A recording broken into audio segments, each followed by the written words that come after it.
Morning my child.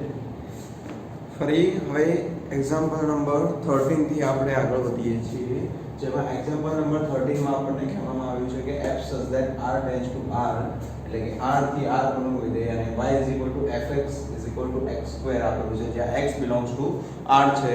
તો આ અલગ અલગ વિધેયોને આધારે આપણે જે ઉદાહરણ આપેલા છે એ કરીએ છીએ અને એના પરથી આપણે એક્સરસાઇઝ કરીએ છીએ ત્યારે આપણને વધારે ખ્યાલ આવશે. 2.3 કરીશું ત્યારે એક્ઝેક્ટલી ખ્યાલ આવશે કે કયા વિધેયનો ઉપયોગ ક્યાં થયેલો છે. બરાબર છે.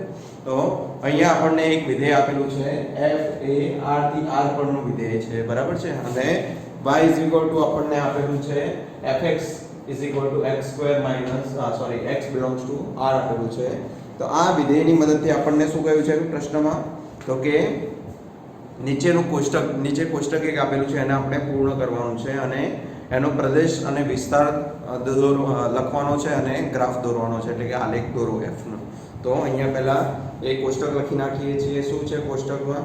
તો x આપેલા છે, એની કિંમત આપેલી છે અને નીચે y fx ની કિંમત આપણે શોધવાની છે.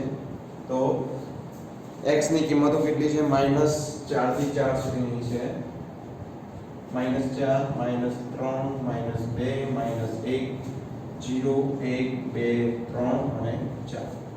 હવે એના માટે fx ની કિંમત શોધીએ છીએ. -4 નો વર્ગ લખીએ છીએ તો કેટલો થશે? -4 નો વર્ગ આપણને ખબર છે કેટલો થાય? 16 થાય છે. એવી જ રીતે અહીંયા -3 નો વર્ગ 9 થાય છે. અહીંયા ધ્યાન રાખજો, જ્યારે પણ કોઈ પણ સંખ્યા માઈનસ હોય કે પ્લસ હોય, એટલે કે ઋણ કે ધન સંખ્યાનો વર્ગ કરીએ છીએ ત્યારે હંમેશા જવાબ ધન જ આવશે. 2 નો -2 નો વર્ગ 4, -1 નો વર્ગ 1, 0 નો વર્ગ 0, 1 નો વર્ગ 1, 2 નો 4, 3 નો 9 અને 4 નો 16. ઓકે, અહીંયા સુધી ખ્યાલ આવી ગયો તો આપણું કોષ્ટક પૂર્ણ થઈ ગયું છે. હવે એના પછી આગળ શું કરવાનું કહ્યું છે, તો કે એનો પ્રદેશ f નો પ્રદેશ લખો.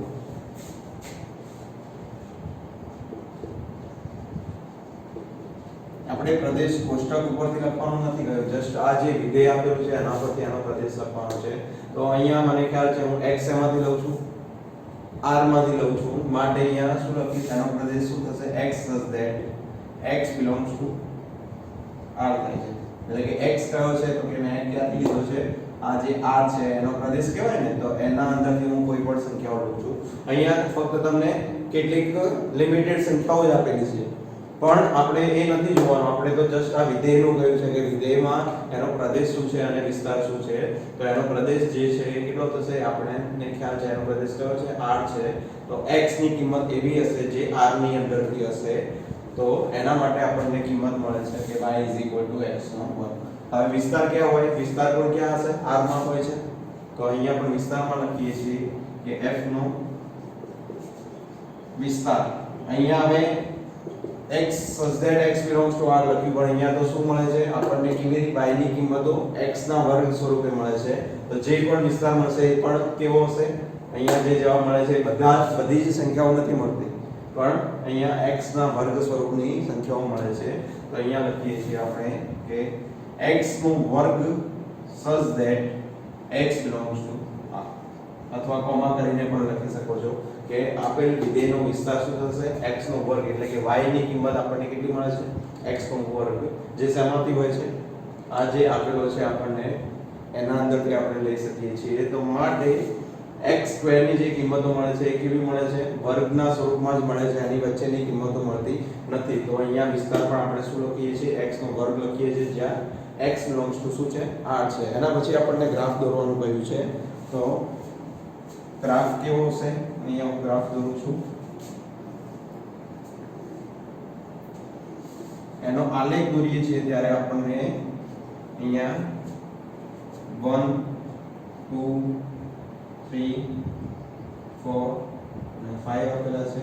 એવી જ રીતે અહીંયા 1 2 3 4 5 6 એ રીતે આપેલા છે. અહીંયા -1 -2 -3 -4 એ રીતે ઇન્ફાઇનાઇટ સુધી, અને નીચે પણ -1 -2 -3 -4 -5 અને આ રીતે ઇન્ફાઇનાઇટ સુધી આપેલા છે.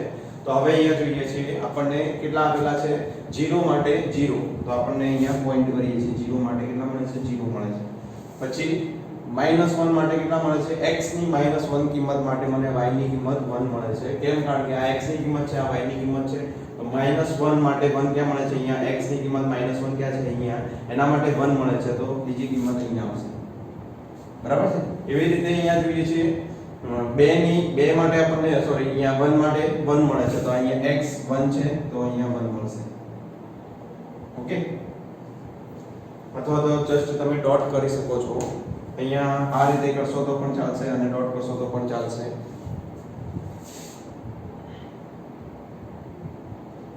પછી 2 માટે જોઈએ છે -2 માટે 4 મળે છે -2 માટે મને અહીંયા 4 મળે છે અને 2 માટે 4 મળે છે અહીંયા ફરીથી હવે 3 માટે જોઈએ તો -3 માટે 9 મળશે તો -3 માટે 9 અહીંયા ક્યાંક પોઈન્ટ મળશે અને એવી જ રીતે અહીંયા 3 માટે 9 અહીંયા ક્યાંક પોઈન્ટ મળશે અહીંયા તમારે થોડું આગળ જવાનું છે કેટલા સુધી 16 એટલે કે 16 સુધી જવાનું છે અહીંયા 6 છે તો 7 8 અને 9 અહીંયા આવશે તો આટલામાં ક્યાંક તમને પોઈન્ટ મળે છે અહીંયા પણ ને લિમિટેડ જગ્યા હોવાથી આપણે જસ્ટ આટલું દોરીએ છીએ હવે એની મદદથી આપણને ખ્યાલ છે કે આપણનો જે ગ્રાફ મળે છે એ કેવો મળે છે આ પ્રકારનો મળે છે અથવા તમે આને થોડું ઝૂમ ઇન કરીને દોરવું હોય તો શું કરો છો અહીંયા એક લીધું ને 1 સેન્ટીમીટર બરાબર 1 લીધું એની જગ્યાએ આપણે 2 લઈએ છીએ 2 4 6 8 લઈએ છીએ તો જેથી આપણને ખ્યાલ આવશે કે આ જે ગ્રાફ છે એ શું થઈ જશે લિમિટેડ જગ્યામાં સમાઈ જશે બરાબર છે તો એ પણ હું તમને બતાવું છું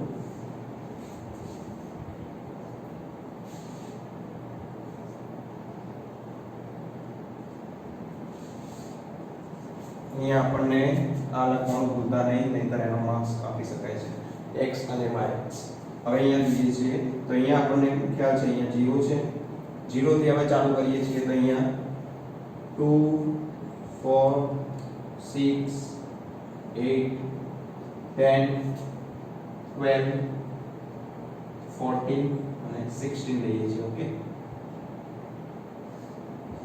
એવી જ રીતે આ બાજુ પણ -2 -4 -6 -8 -10 -12 -14 અને આગળ -16 એ રીતે પર પણ આપણે જઈએ છીએ 2 4 6 8 10 12 14 અને 16 હજુ પણ તમે 1 સેન્ટીમીટર બરાબર કેટલા 3 લઈ શકો છો 4 લઈ શકો છો જેટલો તમારે ગ્રાફ નાનો કરવો હોય એટલો થઈ શકે છે તો અહીંયા -2 -4 -6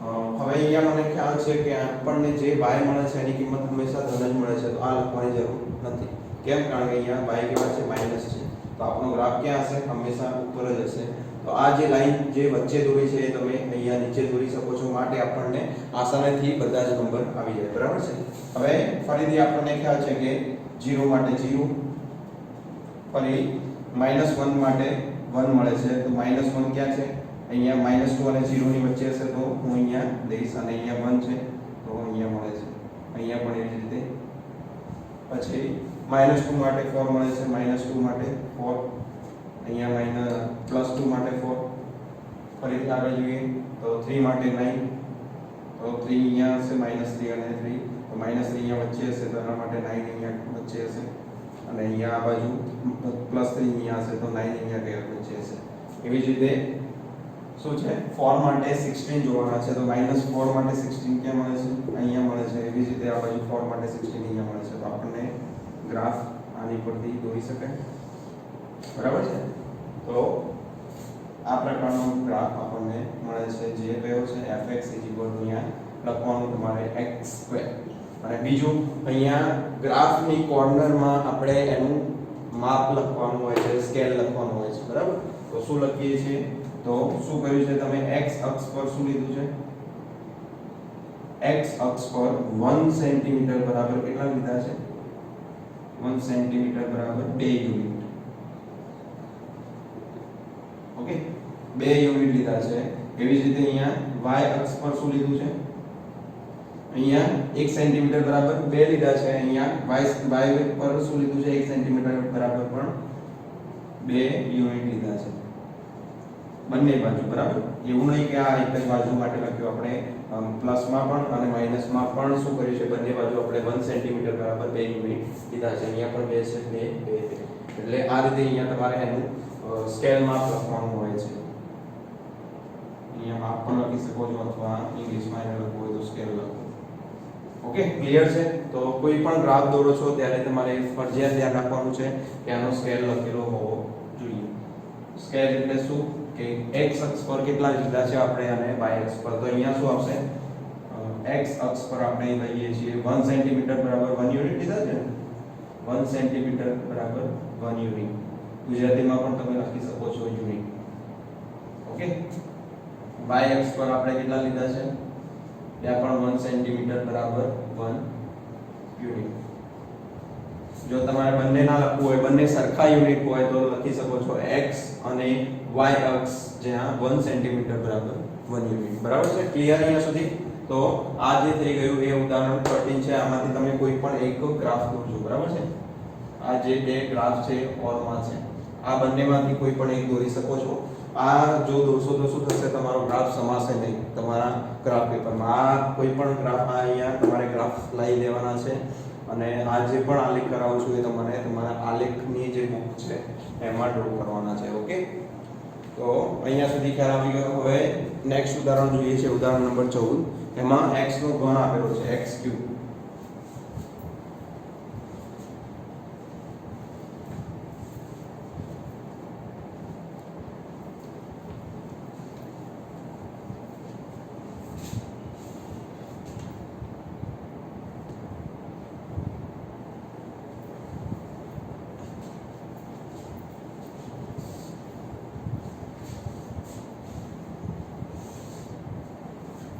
હવે કિંમતો આપણને કઈ આપેલી છે x belongs to r થી વ્યાખ્યાયિત વિધેયનો આલેખ છે તો અહીંયા કોઈ પણ કિંમત લઈ શકીએ છીએ આપણને કોષ્ટક નથી આપેલું બરાબર x ની કોઈ પણ કિંમત માટે આપણને કહ્યું છે તો અને શોધવાનું શું કહ્યું છે આલેખ દોરવાનું કહ્યું છે તો આલેખ કયો આવશે આપણને ખ્યાલ છે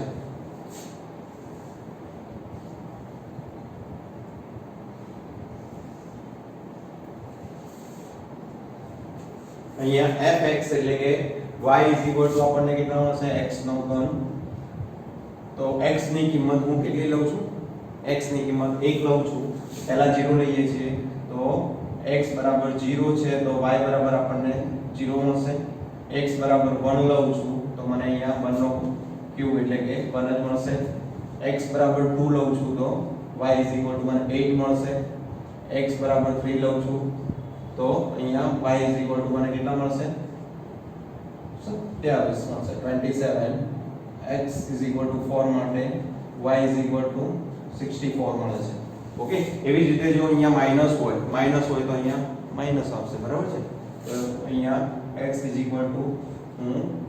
-1 લઉં છું તો y મને અહીંયા -1 મળશે એ જ રીતે આગળ જઈએ તો -8 27 ને -64 મળે છે તો અહીંયા આપણને શું કહ્યું છે કે fx x અહીંયા fx x³ નો આલેખ દોરવાનું કહ્યું છે એટલે કે x નો ઘન માટેનો જે આલેખ થાય છે એ દોરવાનું કહ્યું છે તો હવે કિંમતો જે આપેલી છે એ લખી નાખીએ છીએ અથવા તમે આ આલેખ થોડો મોટો છે તો આપણે અહીંયા 3 લઈ શકીએ છીએ અથવા તો 10 ની ગેપ પણ લઈ શકો છો તો અહીંયા હું 5 ની ગેપ લઉં છું 5 10 15 20 25 30 35 ઓકે ફરીથી અહીંયા નીચે લઉં છું -5 -10 -15 -20 -25 -30 and so હવે નેક્સ્ટ ઉપર લઈએ છીએ 5 5 10 પછી 15 20 25 અને 30 એ જ રીતે માઈનસમાં લઉં છું -5 -5 -10 -15 -20 -25 અને -30. હવે મને ખ્યાલ છે અહીંયા આનો આલેખ કેવો હશે, બંને બાજુ જશે. કેમ? કારણ કે y ની કિંમત એક વાર કેવી મળે છે, પ્લસ પણ મળે છે અને માઈનસ પણ મળે છે. તો x બરાબર 0 હોય ત્યારે આપણને ખબર છે કેટલી કિંમત થાય, એને 0 થાય. હવે x બરાબર 1 લઉં છું તો કેટલી મળશે મને? 1 મળશે. અને -1 લઉં છું તો -1 મળે છે. તો 1 માટે 1 ક્યાં મળે છે? 1 મને ખબર છે કે ક્યાં આવશે, અહીંયા આવશે 0 અને 5 ની વચ્ચે. તો એની 1 કિંમત માટે એની y ની કેટલી કિંમત મળે છે? 1 મળે છે. એવી જ રીતે -1 માટે -1 મળે છે. તો આ થઈ ગયું. એના પછી આગળ 2 માટે મને 8 મળે છે. તો -2 માટે કેટલી મળશે? -8 મળશે. તો 2 માટે મને કેટલી મળે છે? 8 મળે છે. તો એ ક્યાંક અહીંયા હશે. અને -2 માટે -8 અહીંયા હશે. એવી જ રીતે 3 માટે 27 મળે છે. તો 3 માટે 27 ક્યાં હશે? અહીંયા ક્યાંક હશે. અને -3 માટે 27 ક્યાંક અહીંયા હશે. ઓકે, તો આપણો જે ગ્રાફ મળે છે એ કેવો મળશે? આ પ્રકારનો ગ્રાફ આપણને મળે છે. ઓકે, તો આ કયો છે? fx અહીંયા લખીએ છીએ fx x3, બરાબર. અને અહીંયા સ્કેલ માં લખી નાખીએ છીએ. સ્કેલ કેટલો છે? Square x and y axis પર કેટલો છે? 1 સેન્ટીમીટર = 5 યુનિટ.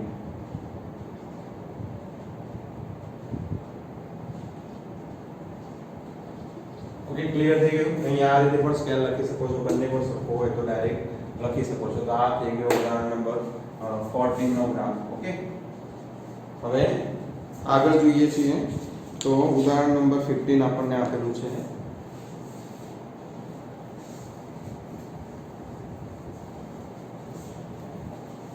તો જેને આપણે સમજી લઈએ છીએ. ફક્ત એ તમારે હોમવર્કમાં કરવાનું છે. શું છે? તો f such that અહીંયા આપણને શું આપેલું છે?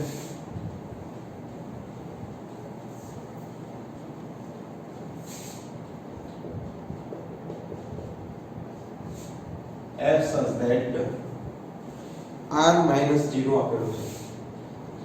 r - 0 such that tends to r અને y fx જો અહીંયા તમને ખ્યાલ હોવો જોઈએ કે fx શું છે? આપણું y છે, બરાબર. તો y શું થશે? fx, જ્યાં આપણને કિંમત આપેલી છે 1/x. તો શું કહ્યું છે? x belongs to r - 0 થી વ્યાખ્યાયિત આપણે શું કરવાનું છે? એનો પ્રદેશ અને વિસ્તાર શું થશે તે જણાવવાનું છે અને આપેલ કોષ્ટક પૂર્ણ કરવાનું છે. તો આપેલ કોષ્ટક તમારે પૂર્ણ કરવાનું છે. જે હોમવર્કમાં છે, જે કિંમત આપેલી છે એ કિંમત મૂકતા જશો x ની જગ્યાએ. એટલે આપણને જે y મળે છે એ અહીંયા 1 જે કિંમત આવે, દાખલા તરીકે અહીંયા આપેલી છે -2. તો 1 - 2 કરવાનું છે. એની કિંમત જે આવે છે એ તમારે નીચે લખવાની છે. ઓકે, હવે અહીંયા જોઈએ છે એનો વિસ્તાર શું થાય છે અને એનો એનો પ્રદેશ શું થાય છે અને એનો વિસ્તાર શું થાય છે એ જોઈએ છે આપણે. તો અહીંયા વિધેયનો પ્રત્યેક જે ગણ છે શૂન્યેતર વાસ્તવિક સંખ્યાનો ગણ થશે અને વિસ્તાર શું થશે? તો કે પ્રત્યેક શૂન્યેતર વાસ્તવિક સંખ્યાઓનો ગણ થશે. કેમ? કારણ કે અહીંયા x શેમાં છે? x belongs to r - 0 એટલે કે r ની કોઈ પણ કિંમત લઈ શકું છું. ફક્ત 0 નથી લઈ શકતો. કેમ? કારણ કે અહીંયા ક્યાં આપેલો છે? x છેદમાં આપેલો છે. માટે અહીંયા હું 0 નહીં લઈ શકું. માટે અહીંયા આપણને કહ્યું છે કે r - 0. ઓકે, r માંથી 0 સિવાયની બાકીની બધી જ સંખ્યાઓ હું લઈ શકું છું. તો એનો પ્રદેશ કેટલો થશે? પ્રદેશ જે મળે છે એ x belongs to r - 0 આ રીતે પણ લખી શકો છો. x such that. ઓકે, અને એવી જ રીતે એનો જે વિસ્તાર છે, વિસ્તાર કેટલો મળશે? વિસ્તાર જ્યારે આ y 1/x આપેલું છે તો x ની કિંમતો મૂકીએ છીએ ત્યારે અહીંયા ડાયરેક્ટ લખી શકો છો 1/x such that x belongs to r minus 0, તો 0 સિવાયની બધી જ કિંમતો અહીંયા લઈ શકો છો, બરાબર છે. તો એ આપણો શું થશે, એ આપણો વિસ્તાર થાય છે. ક્લિયર? અને એનો ગ્રાફ તમને ડ્રો કરવાનો છે, જે તમને આવડશે, બરાબર છે. આગળ જે રીતે ડ્રો કરે એ રીતે જ આપણે એને ડ્રો કરીશું. એના પછી માનાંક વિધેયને આધારે કેટલાક ઉદાહરણ આપેલા હોય તો એ જોઈએ છે, નથી અહીંયા આપેલા. એના પછી સીધું જ આપણને વાસ્તવિક વિધેયો પરની બેઝિક ક્રિયાઓ પૂછવામાં આવી છે. તો કઈ કઈ છે? તો જેવી જ રીતે આપણે જનરલી જોતા હોઈએ છીએ કે સરવાળો, બાદબાકી, ગુણાકાર, ભાગાકાર કરીએ છીએ, એવો આપણે વિધેયનો પણ સરવાળો, ગુણાકાર, બાદબાકી અને ભાગાકાર કરી શકીએ છીએ. અહીંયા છે આપેલ વિધેયનું શું કરવાનું છે, બેઝિક ક્રિયાઓ, વાસ્તવિક વિધેયો પરની બેઝિક ક્રિયાઓ.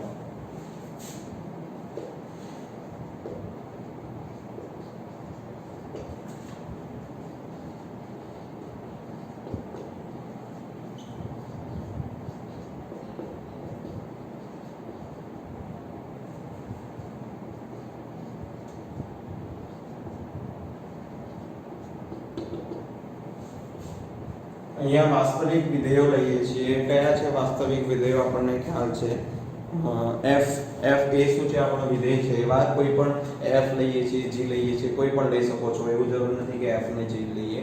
તો અહીંયા જનરલી આપણે f અને g નો જ ઉપયોગ કરીશું, જેમાં આપણને પહેલું આપવામાં આવ્યું છે કે બે વિધેયનો સરવાળો કરો. બે વિધેયોનો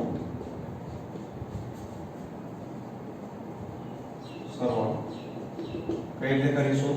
તો પહેલા આપણને શું આપવામાં આવેલું છે કે x સબસેટ ઓફ r માટે f such that x subset of r માટે, અહીંયા કેપિટલ X લખીશું, r માટે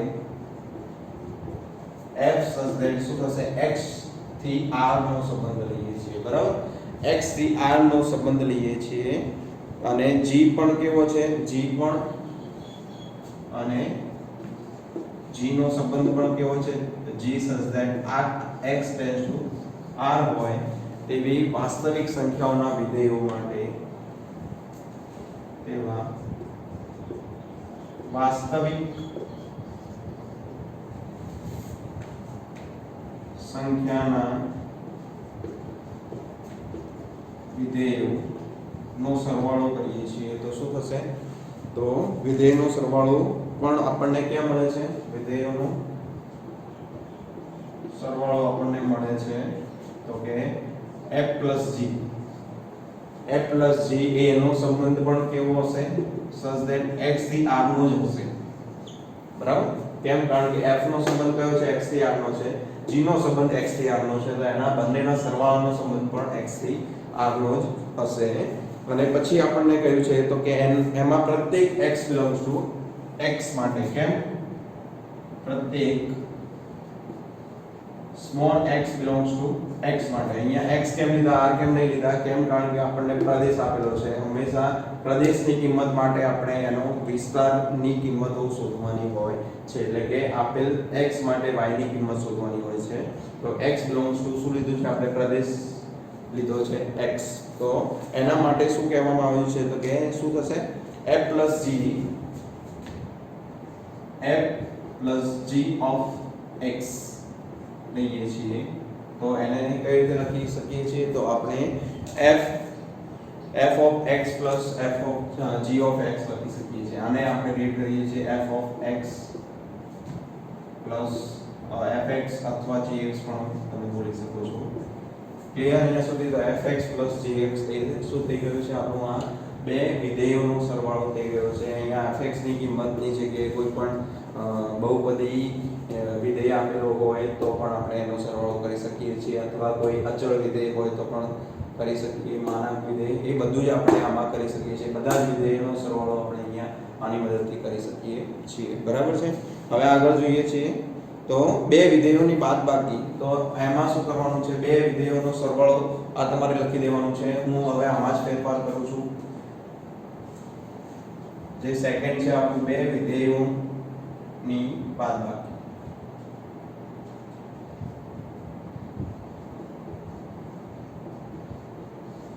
તો બે વિધેયોની બાદબાકીમાં પણ શું કરીએ છીએ x such that r માટે f such that x tends to x થી r પરનો સંબંધ લઈએ છીએ અને g માટે પણ x થી r નો સંબંધ છે જે બે વાસ્તવિક વિધેયો છે તો એમનો સરવાળાની જગ્યાએ આપણે શું કરવાનું છે બાદબાકી કરીએ છીએ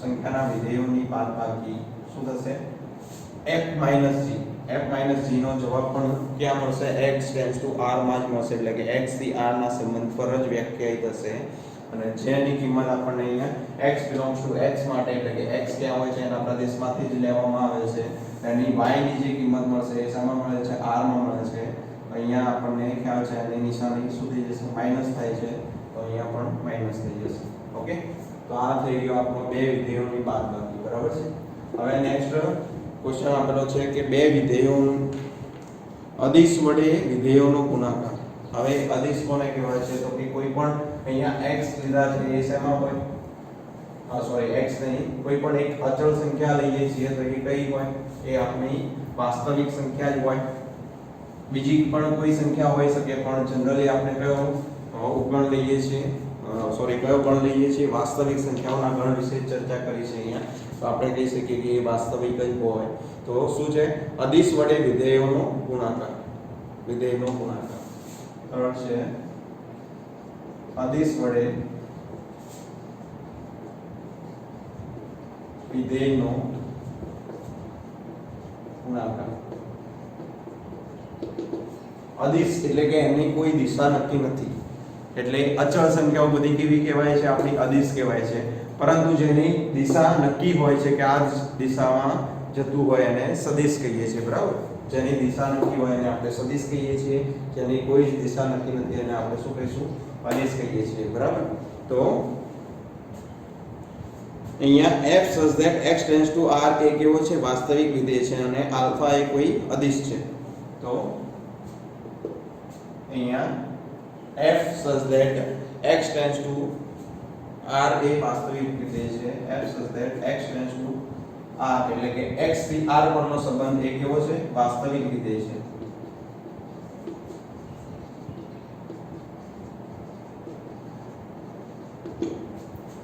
તો આલ્ફા એ કેવો છે ત્યાં આગળ આપણને જે આલ્ફા લઈએ છીએ કોઈ પણ ગુણાકારમાં જે અદિશ છે એવું જરૂરી નથી કે આલ્ફા જ લેવાય કોઈ પણ અદિશ લઈ શકો છો તો આલ્ફા એ કેવો છે અદિશ છે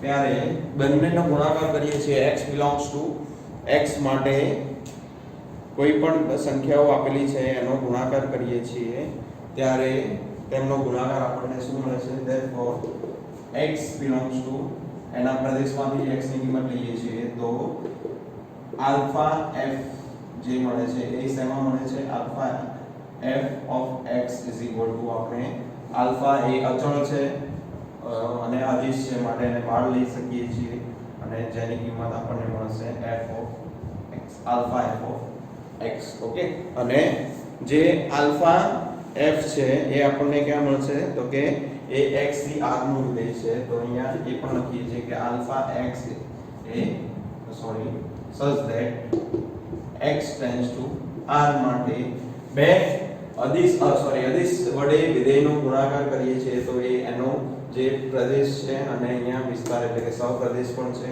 એ કેટલો મળશે તો કે અહીંયા આલ્ફા f of x તો આલ્ફા બહાર નીકળે છે તો અહીંયા આપણને આલ્ફા ગુણ્યા fx લઈએ છીએ અહીંયા કોઈ પણ નંબર હોઈ શકે છે 3 ગુણ્યા આપણે લઈએ છીએ fx 4 ગુણ્યા fx લઈ શકીએ છીએ ઓકે તો અહીંયા ખ્યાલ આવી ગયો હવે આગળ બે વાસ્તવિક વિધેયોનો ગુણાકાર જો કહેવામાં આવ્યો હોય બે વાસ્તવિક વિધેયોનો ગુણાકાર જો અહીંયા બંને સેમ જ છે જસ્ટ થોડો જ ડિફરન્સ છે અહીંયા આલ્ફા આપેલો છે અહીંયા બે વિધેય લેવાના છે અહીંયા આદેશ આપેલો હતો અને અહીંયા બે વિધેય આપેલા છે તો અહીંયા આપણને ખ્યાલ છે કે x is the subset of r એટલે કે x ની કિંમત શેમાં છે r માં છે અને therefore f tends to x થી r નો સંબંધ ધરાવે છે x is that x થી r નો અને g such that x થી r નો સંબંધ ધરાવે છે અને બીજું શું કહ્યું છે આપણને તો કે f ગુણ્યા g કરવાના છે તો એ fg સામા મળશે આપણને હંમેશા fg મળે છે એ આપણને x થી r માં જ મળે છે બરાબર તો અહીંયા લખીએ છીએ કે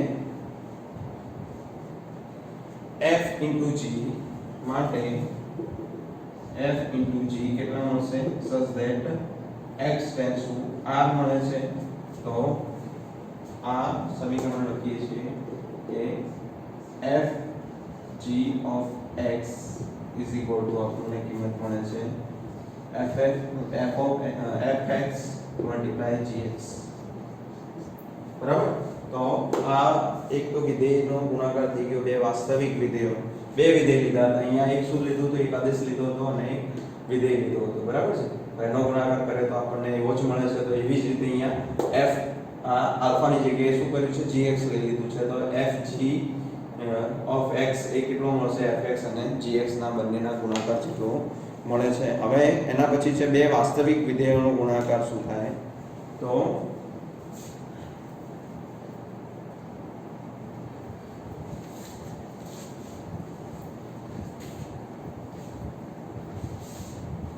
બે વાસ્તવિક વિધેયોનો ભાગાકાર છે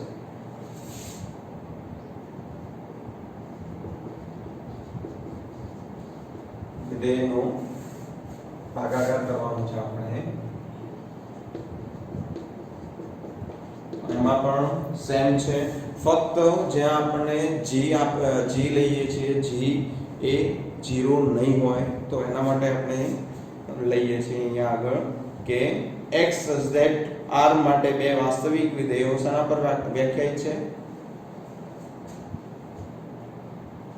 x subset of r માટે બે વાસ્તવિક વિધેયો f અને g f such that x tends to r અને અહીંયા પણ g such that x tends to r - 0 લખી શકીએ છીએ અહીંયા ઓકે તો r - 0 કેમ કારણ કે g એ ભાગાકારમાં છે માટે તો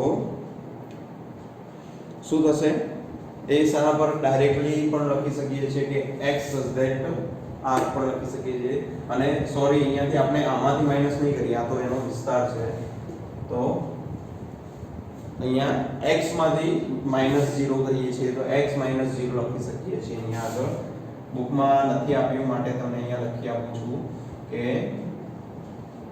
x ની કિંમત આપણે 0 નહીં લઈએ ઓકે તો શું મળશે આપણને જે અથવા બીજું એ પણ લખી શકો છો કે gx does not equal to 0 એટલે કે gx ની કિંમત કેટલી છે 0 ના હોવી જોઈએ ક્લિયર તો અહીંયા x ની કિંમત કોઈ પણ લઈ શકો છો પણ એના માટે આપણે જે gx મળે છે એ 0 હોવો જોઈએ નહીં તો માટે f/g એ પણ શાના પર વ્યાખ્યાયિત હશે તો f/g એ આપણો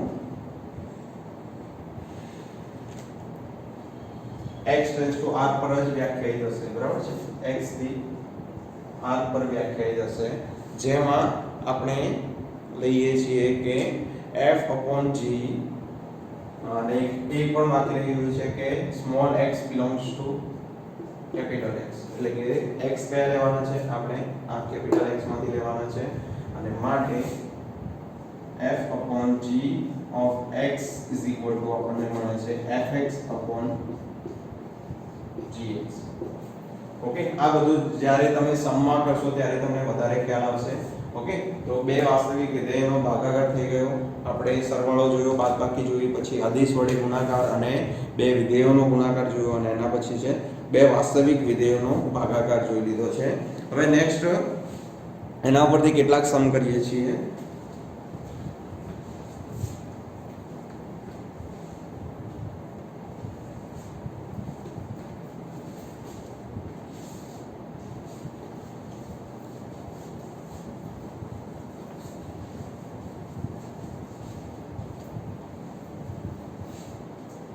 તો અહીંયા આપણને ઉદાહરણ 16 માં આપેલું છે કે fx બરાબર x નો વર્ગ અને gx બરાબર 2x + 1 છે.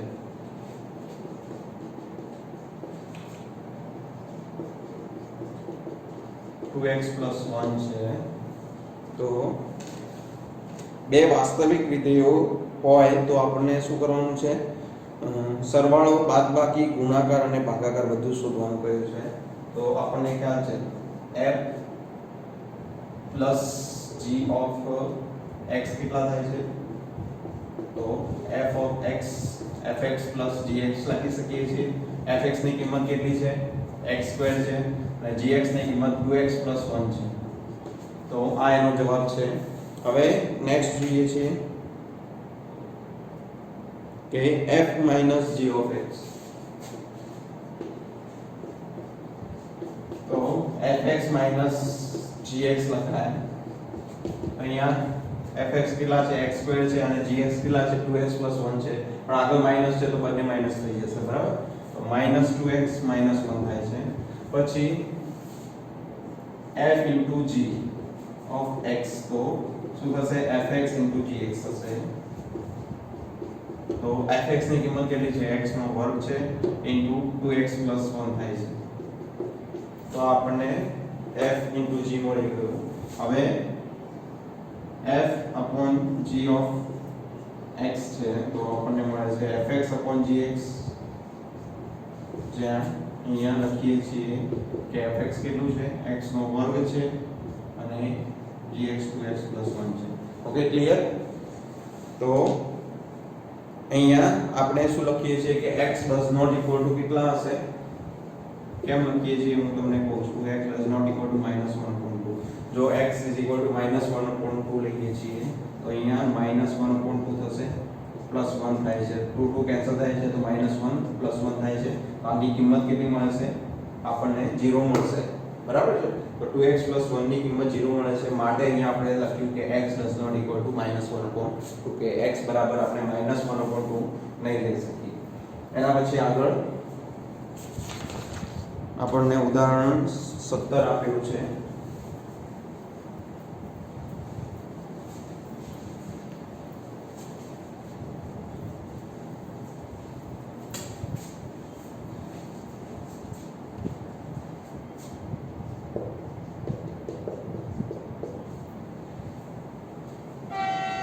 ઉદાહરણ 17 શું કહે છે આપણને? fx = √x આપેલું છે. fx = √x છે અને gx = આપણને આપેલું છે gx = x આપેલું છે. એ કેવા છે? બે અનઋણ વાસ્તવિક સંખ્યાના ગણ પર વ્યાખ્યાયિત વિધેય હોય. અનઋણ એટલે કે ઋણ ના હોય તેવા. એના માટે આપણે સરવાળો, બાદબાકી, ગુણાકાર અને ભાગાકાર શોધવાના છે. તો ફરીથી f + g of x = શું થશે? f(x + g of x). તો શું થશે? f(x) કેટલા છે? √x છે પ્લસ x થશે, બરાબર? ફરીથી અહીંયા f - g of x થાય છે. તો મને ખબર છે, હવે હું આ લખતો નથી, બરાબર? તમારે લખવાનું છે. fx - gx થશે તો √x - x મળશે. એવી જ રીતે f * g of x છે તો fx * gx થાય તો એ √x * x થશે. તો આની કિંમત આપણને કેટલી મળશે? x ની અહીંયા 1/2 પાવર થાય અને ડોટ અહીંયા x ની કોઈ પાવર નથી એટલે એની 1 ઘાત થાય, બરાબર છે? અહીંયા x ની 1/2 ઘાત અને x ની અહીંયા 1 ઘાત છે. તો આપણે એને લખી શકીએ કે x ની 1/2 + 1 તો આપણને મળે છે x ની 2/2 અને 3/2 ઘાત, બરાબર? એના પછી f/g of x લખીએ છીએ અહીંયા. તો આપણને શું કિંમત મળશે? અહીંયા fx √x છે અને gx x છે. તો અહીંયા જે કિંમત મળે છે કેવી મળશે? અહીંયા x ની 1/2 ઘાત છે અને ભાગ્યા અહીંયા x ની કેટલી ઘાત છે? 1 ઘાત છે. તો અહીંયા કેટલી થશે? 1/2 - 1 છે, ભાગાકારમાં છે એટલે આપણે -1 કરવા પડે છે. તો અહીંયા 2 × 2 1 - 2 કેટલા થશે? -1 થશે. તો અહીંયા x ની -1/3 ઘાત મળે છે. તો અહીંયા આપણને ખ્યાલ છે કે આ ક્યાં જશે? છેદમાં જશે તો ત્યાં આપણે લખવું પડશે કે x does not equal to 0. x ની કિંમત આપણે 0 લઈ શકતા નથી. કેમ? કારણ કે છેદમાં છે. ઓકે, અહીંયા સુધી ખ્યાલ આવી ગયો. હવે નેક્સ્ટ આપણે સ્વાધ્યાય 2.3 જોઈશું. ઓકે, અને આઈ હોપ કે તમને મજા આવી છે અને બધું સમજમાં આવી ગયું છે. જે પણ બોર્ડ વર્ક કરાવું છું એ તમારે તમારી વર્ક નોટબુકમાં લખવાનું છે. Okay, thank you.